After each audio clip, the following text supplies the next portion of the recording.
Chancellor McMurtry, President Shukri, honored guests, faculty, graduates, proud parents, ladies and gentlemen. First, thank you for the generous introduction. I appreciate that. Sometimes it's more extensive because I've done so many little things for a little bit of time.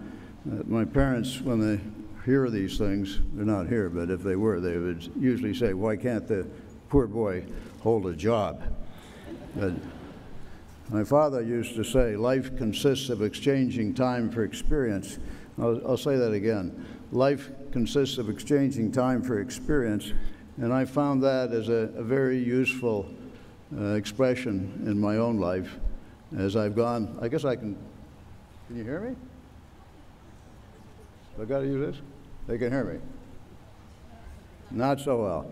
Anyway, life consists of exchanging time for experience. Don't get stuck on a bored job, you know. You follow your passion, get into something you want to do, change your experiences, and may your life be full and rich with many of them.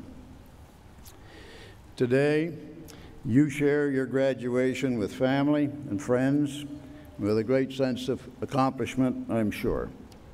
And I hope you will remember this day, this moment of celebration, and I would like to add my own congratulations to you.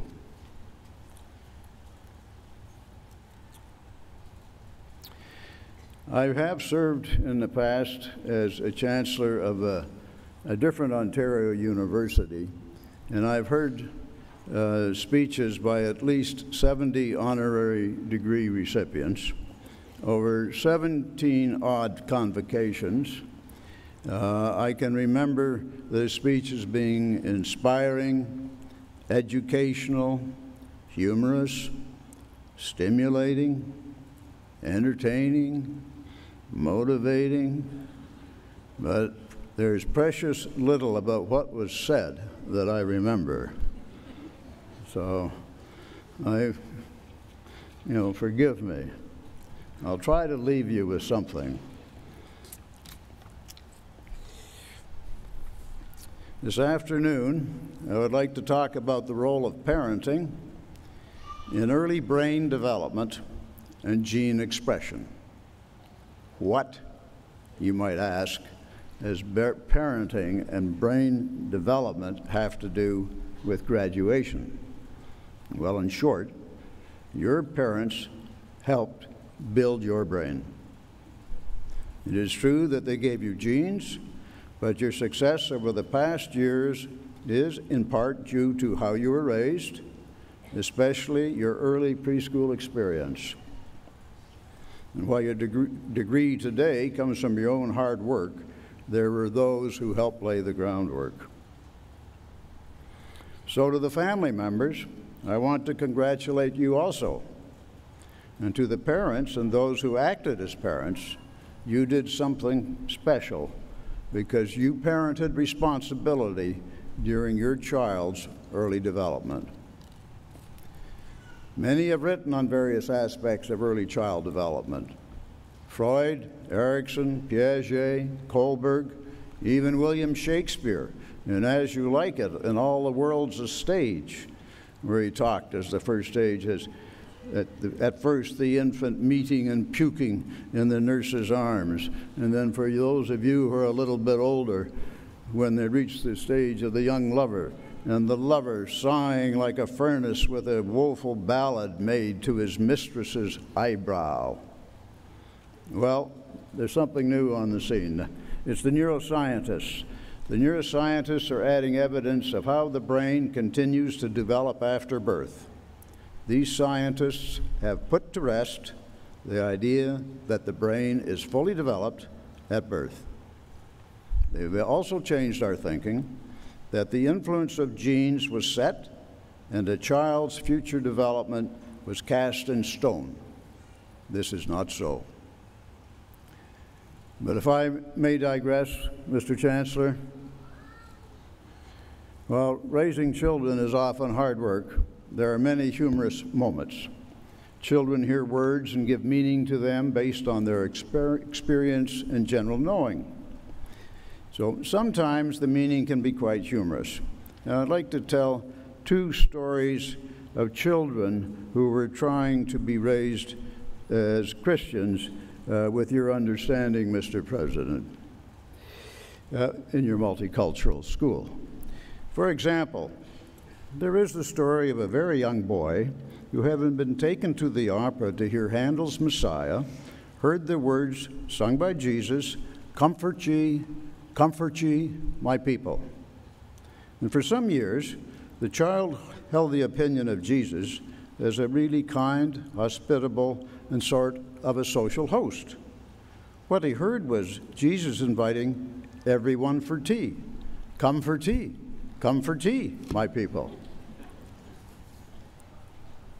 Or the young girl who for years, when walking, frequently looking behind, after hearing in church from the psalm, "The Lord is my shepherd, may goodness and mercy follow me all the days of my life," finally asked her mother, where was this good Mrs. Murphy? Questioning her, the child replied, you already got it, questioning her, the child replied, "But in the church," she said, "may good Mrs. Murphy follow me all the days of my life." Well, we used to think of children as carefree and fun-loving. If they had a problem, they would get over it or grow out of it. Now we know that children may never get over it, and that kids, like adults, have stress too. So, to return to my topic then. Today, those graduating have done a lot of learning. The question is, how did you learn to learn? Toward the end of the last century then, neuroscientists developed non-invasive techniques such as the MRI that permit the study of the developing brain, both in the womb and in infancy, and the results of these studies show that for the first 3 to 4 years after birth, the brain's development is most rapid and most extensive. The Early Years Report by Margaret McCain and Dr. Fraser Mustard show the tremendous importance of infant and toddler experience. This experience and the environment in which the experience takes place activates gene expression that develops the brain. Let me say this another way. If the genes governing the brain's development after birth are not activated, then the brain's pathways, connectors, and synapses remain undeveloped or develop abnormally, and if the genes are not activated at the right time, they won't be fully expressed. The important concept here is called gene expression. Genes do not automatically activate themselves after birth. Some genes need nurturing, and this is where the parents come in, students. The greatest nurturance comes from the quality of the infant-parent relationship. Now, many of you have studied some of this, and for some, this is new.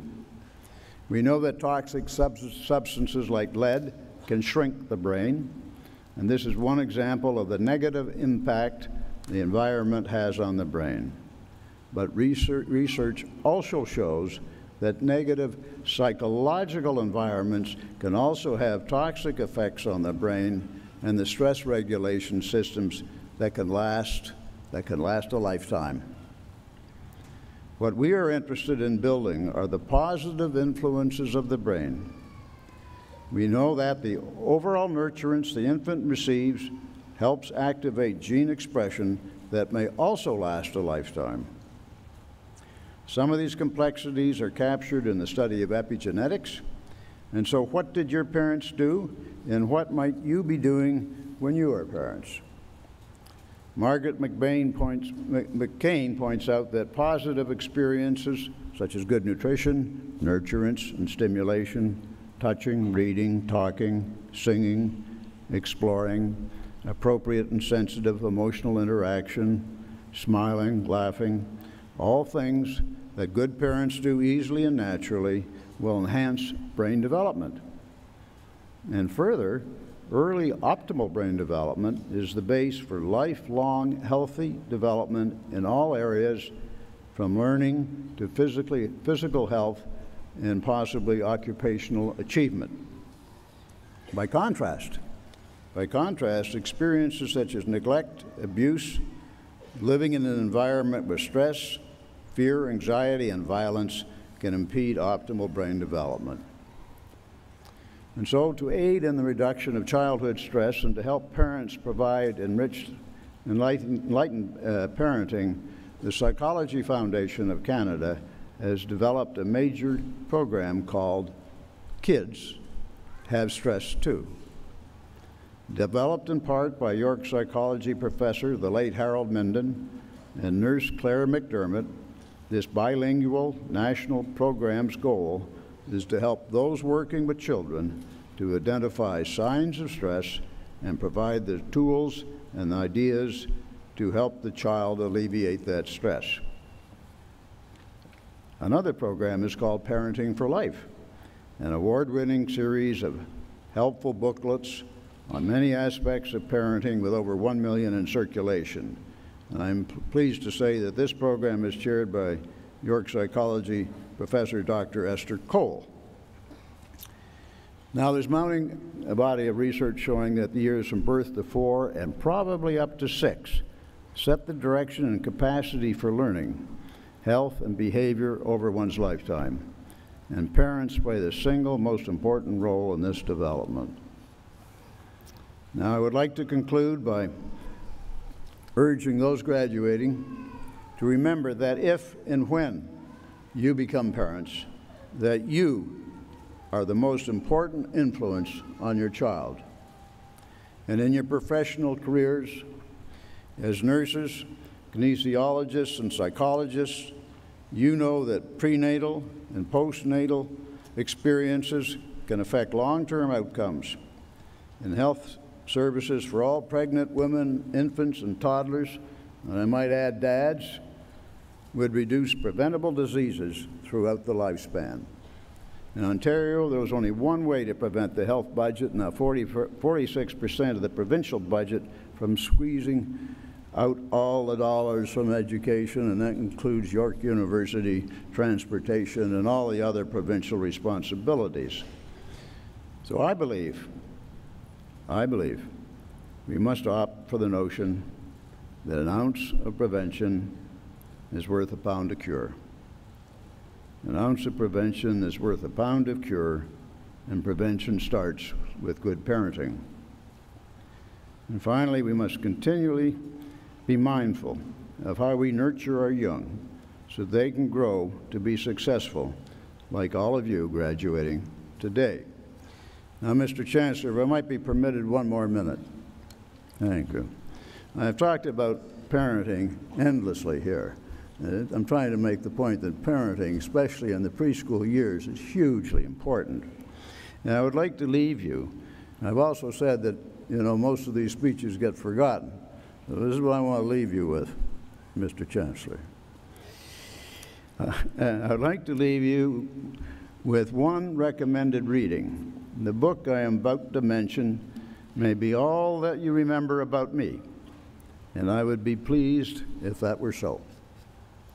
The book, A Nursery Story, by Robert Munsch, is entitled, I'll Love You Forever. You have probably heard of it. It may have been read to you as a child. I would like you to buy one. I'd like you to keep it in your home forever and read it once a year. Thank you all for listening.